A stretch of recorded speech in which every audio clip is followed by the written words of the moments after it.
I'm Doug Farrer, and this is The World Unpacked.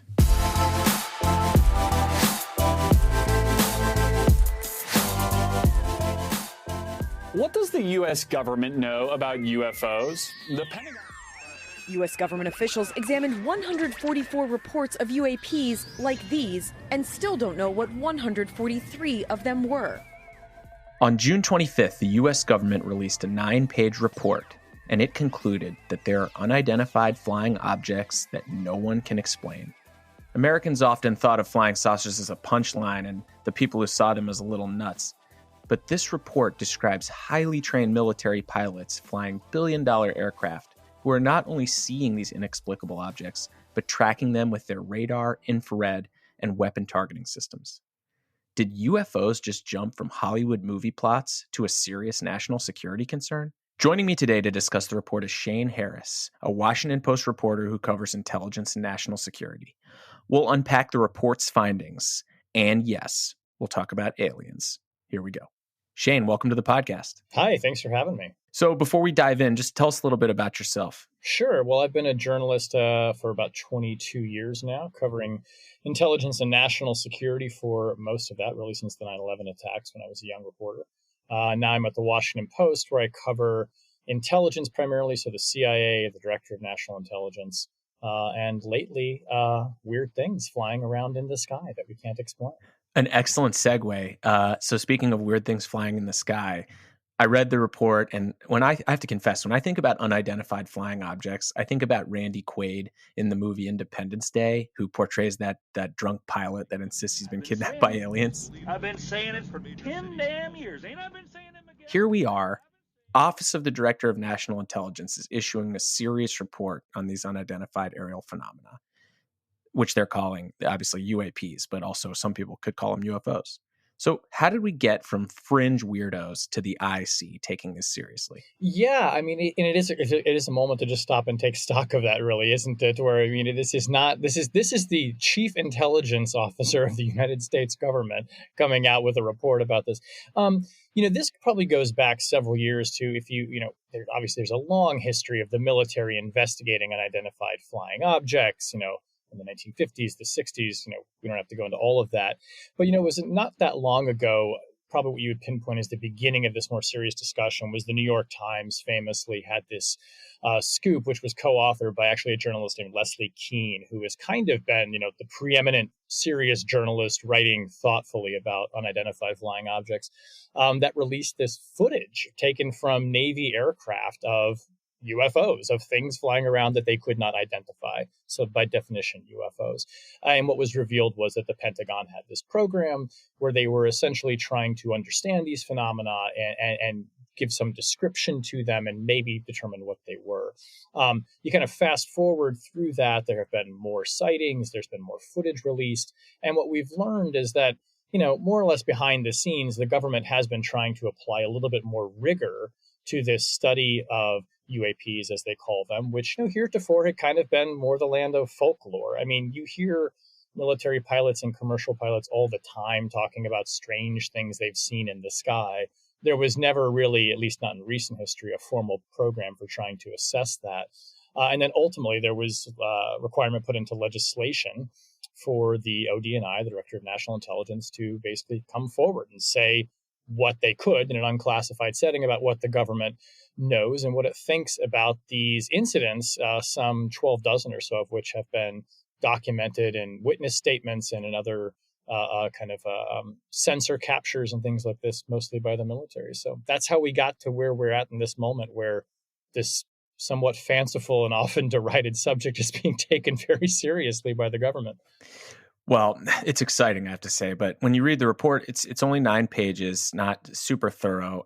I guess for our audience, can you just tell us briefly what the report goes into?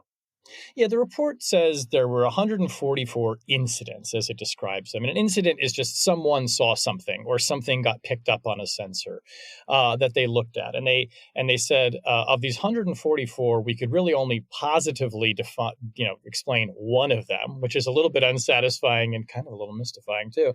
But it said essentially there are 5 categories that it tried to break these encounters or incidents into. One was the possibility that what people were seeing was actually just debris in the sky. Maybe it was a balloon or a weather balloon or something, totally benign. The other is the possibility that there was an atmospheric event. So maybe there was ice on a camera lens, or there's water, or there's a trick of the light. Sometimes we see things that, mirages or just plays in the atmosphere that are not really there or make things appear to be something other than they are. The third possibility, they said, was this could be U.S. government or U.S. military contractor technology, like an experimental aircraft. We could talk about reasons why that's probably almost certainly not the case, at least for some of the more extraordinary events that people witnessed. Then there was the possibility, they said, that this was foreign adversary technology. So they singled out Russia and China, two countries that we know have been experimenting in what are called hypersonic weapons, or aircraft or systems that fly very, very fast. And the fifth was this category they just simply called other, which is sort of the one that, like my attention, like everyone else's probably went to, is like, what do you mean by other? And is what we think is in that category? Important point to probably say, this report does not say we have found evidence of extraterrestrial life. It does not say aliens. It doesn't say we think that craft came from outer space and visited the Earth. But it does say of, nearly all, that's to say all but one of these encounters, there simply is not enough information to say definitively what they are and to put them in one of these five categories. The one that they did attribute to a category, by the way, they attributed to the first category of debris. It turned out to be a deflated balloon, which maybe is a metaphor for the whole report for some people. But, there's a lot that the report didn't say, but in the end, it just says, we saw these things. We simply don't know enough to define them. So before we dive into some of the national security elements here, this is Washington. It's a pretty cynical town. You're a journalist, a skeptical guy. You read the report. It's, like you said, it's pretty short. It doesn't reveal a lot, like a deflating balloon. But there is video. And the video and audio of the pilots observing these phenomena, is pretty incredible, because these Navy pilots, these professionals flying these billion-dollar airplanes are, saying, what the heck is that? Oh my gosh, dude. Wow. So I wanted to know, what did you think when you saw the video of the pilots observing these phenomena? I was kind of awestruck, and not just simply by, what they were seeing on the camera lenses as they flew by, because they look sort of just like little dots speeding across, and you don't know what they are. But as you correctly point out, by the reactions of these pilots who, are trained not just to use these expensive sensors, but to know what things in the air look like. I mean, they're trained to identify enemy aircraft or friendly aircraft or other events. So to hear them, I mean, in some cases, just sort of like, enthusiastically mystified, what is that? Look at that. I mean, that really kind of draws you in and makes you think, okay, well, I don't necessarily have to trust my eyes. Let's listen to these experts. And not only that, but, if we think about, you mentioned like the Randy Quaid character as being the sort of archetype of the person who has the encounter, right? Or it's like Richard Dreyfuss in Close Encounters making mountains out of mashed potatoes or something. This is like military grade equipment that picked this up. It's not a grainy footage of what looks like a hubcap flying through the air, or it's not somebody with a camcorder recording odd lights in the sky. So, it made me think, all right, the military obviously thinks they picked something up, and this information hadn't been made public right away. It was kept, secret for some years. So all of that kind of combined to make me think, this is unique footage that we're seeing. This is something new. And I think, clearly deserving of attention. And those original stories really helped elevate it out of the realm of sort of, comedy and folklore and urban legends into something that was clearly more serious, in part because, the military thought it was potentially serious. Okay, so what's the national security concerns with these UAPs? And what are some of the characteristics of these objects that are so worrying?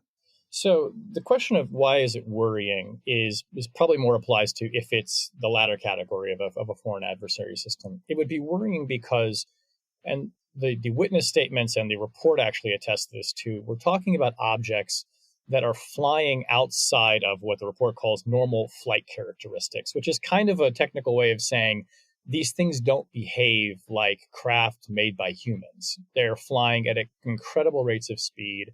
They're accelerating in ways that our aircraft simply can't accelerate. It would kill a pilot if it went that fast.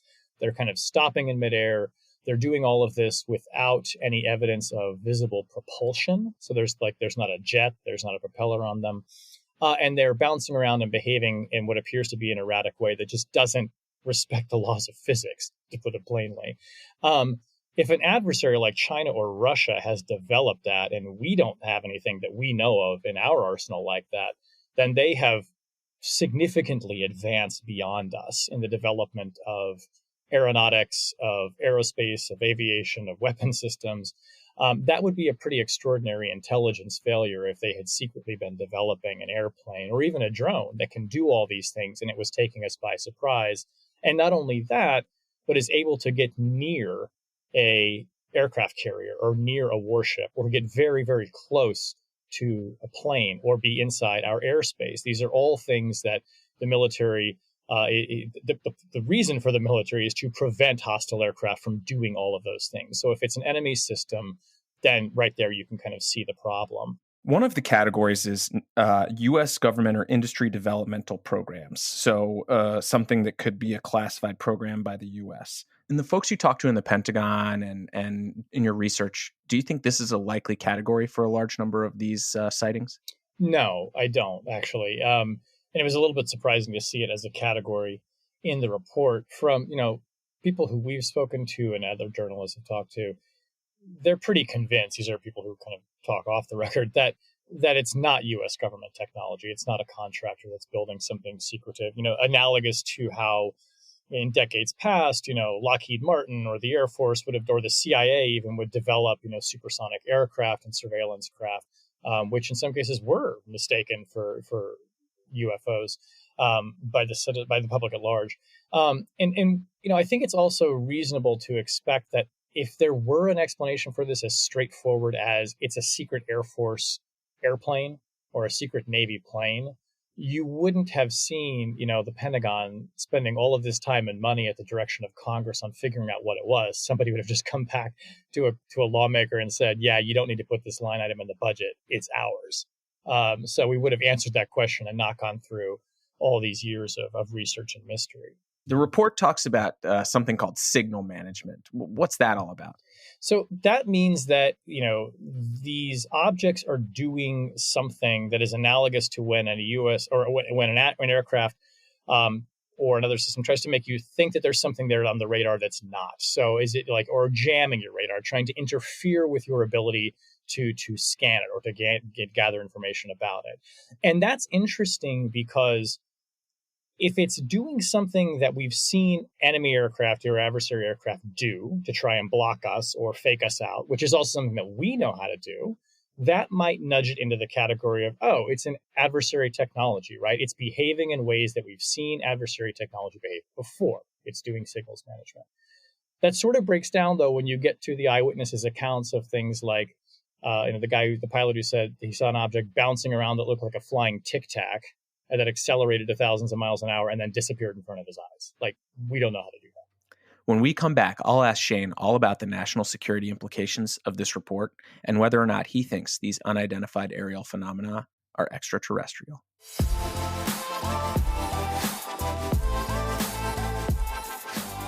Conclude that these unidentified objects clearly pose a risk to flight and a national security threat to the U.S.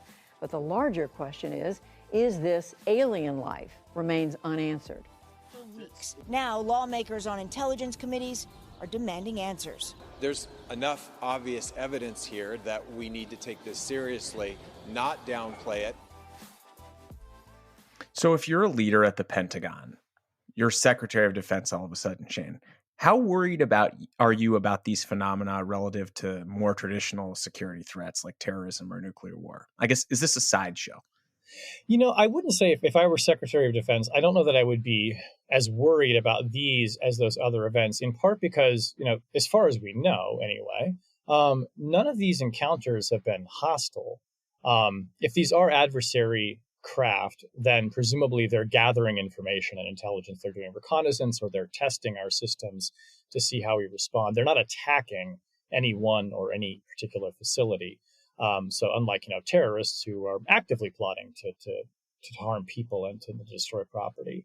At the same time, if you presume that there's a chance, and I think we should, that this is some kind of very sophisticated adversary platform, then you do have to worry because we don't have anything quite like that. So, we need to make sure that we understand that. Now, if this is also, I should say, a trick of the light or it's atmospheric and there's something going on out there that is making pilots and sensors and people aboard ships see things that aren't there, that's also something you want to address. So none of these are benign, but I don't know that, if you were a policymaker, that you would necessarily put this at the top of the list of things that are keeping you up at night.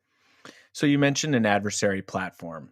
The United States, it's well documented, spends more on its military than many other countries combined, including the Russians and the Chinese. What are the chances that the Russians, the Chinese, or any other adversary has developed technology of this level without us finding out? I think, having covered this space for a long time and just talking to experts, the chances of that do seem low. They're not impossible.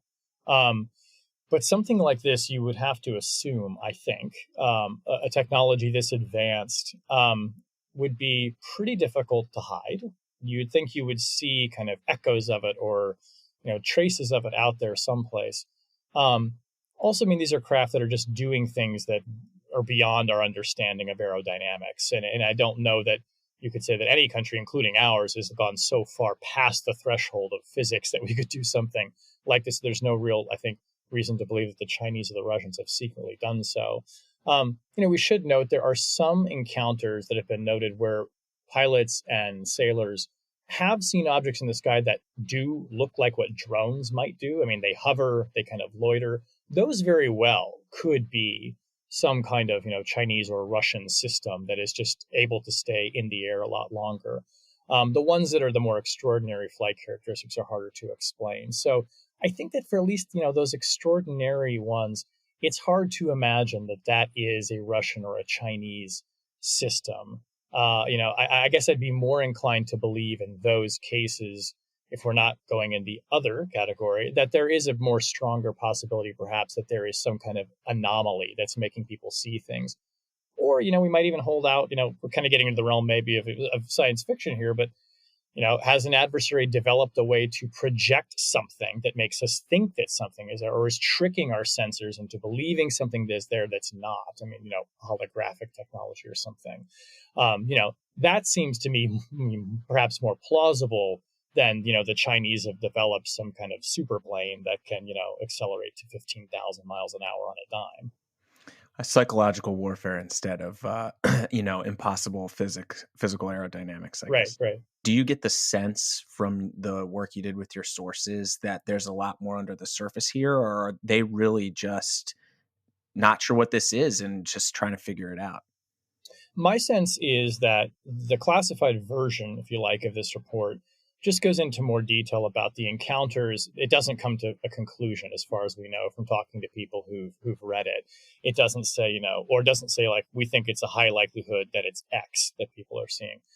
I think what you find, though, is that it's more in the kind of casual conversations or, the private talks that people have where maybe there's a bit more speculation, where you're more likely to get people kind of, to reveal what they think it is. And I have to say, so far, I have not really, there are some notable exceptions to this, that people have been pretty public in their belief that they think that this is evidence of extraterrestrial intelligence. When I talk to people about this in the intelligence community, they're pretty sober in their assessment, and nobody's really leaping to a conclusion. That said, would people like it to be evidence of that? I would. Yes. Count me in the camp of I would love to know that we're not alone in the universe. But I think it's, I have to say, I think it's notable, and I think I'd even say it's admirable that there's a level of restraint being applied to this inquiry. And I think that's important too, because had this report come out and tried to make unsubstantiated claims, or had it been kind of, even had the whiff of conjecture to it, it could have been dismissed. In many ways, it was the smartest thing that the DNI could have done to release a just the facts report that is kind of, frustrating in its, lack of conclusions, because, this task force was not given the directive to decide whether it was aliens. They were not told to go out and prove extraterrestrial life, and they couldn't prove it from that. That would be nuts. That's not scientific at all. But it does kind of legitimize the discussion in a way that I think is historic. Nothing before this has kind of given people the breathing room to start talking about the possibility, right? And you can do that more easily when you say, look, we're not saying it's aliens. We are saying we need to figure out what the heck it is.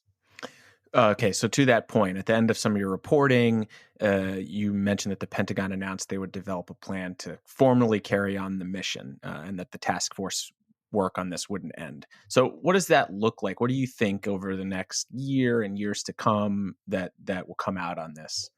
I think probably what it looks like is you're going to see a lot more incidents recorded. There probably will be now, I would imagine, if in a couple of years they want to do an assessment of this, you might find that the rate of reporting is increasing. So there might be more data, more evidence. Hopefully, you'll also find that there's just better information and more consistent information collected. What would be great is, and the report alludes to this, of trying to use things like machine learning and artificial intelligence to start doing a kind of analysis of these reports and seeing if we can get some more definition around it. Could they even, categorize some more of those 144 and say, actually, now we really do think this is a weather anomaly. So hopefully a little more clarity around it. Should we then expect that means that the Pentagon is going to suddenly find evidence of extraterrestrial life? I don't think so. I mean, that's just, I think there's nothing from what we've seen that, is dispositive of that. These are strangely, behaving objects, to be sure. But, until one of them, I guess, stops and it's like something in Arrival where it's like, they bring you on the ship to talk to the heptapod. I'm not really sure how you determine if it's from another world. But, do we get perhaps more to the question of, is it adversary technology? I think that's a realistic expectation that we start to kind of narrow down sort of the set of unanswered questions here. And that's clearly what the task force seems to want to happen. All right. Let's veer into the strange. You knew the question was coming. Mm-hmm. You read the report, you've studied this, you talked to folks. Do you think that the UAPs are extraterrestrial?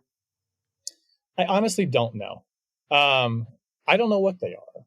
And I'm very comfortable not knowing. Look, would I want them to be extraterrestrial? Sure. I think it would be amazing, right? It would be the most important discovery perhaps in human history. But I genuinely don't know what these things are. And I am open to the possibility that it is something as banal as atmospheric anomaly, and that it's not what people think it is.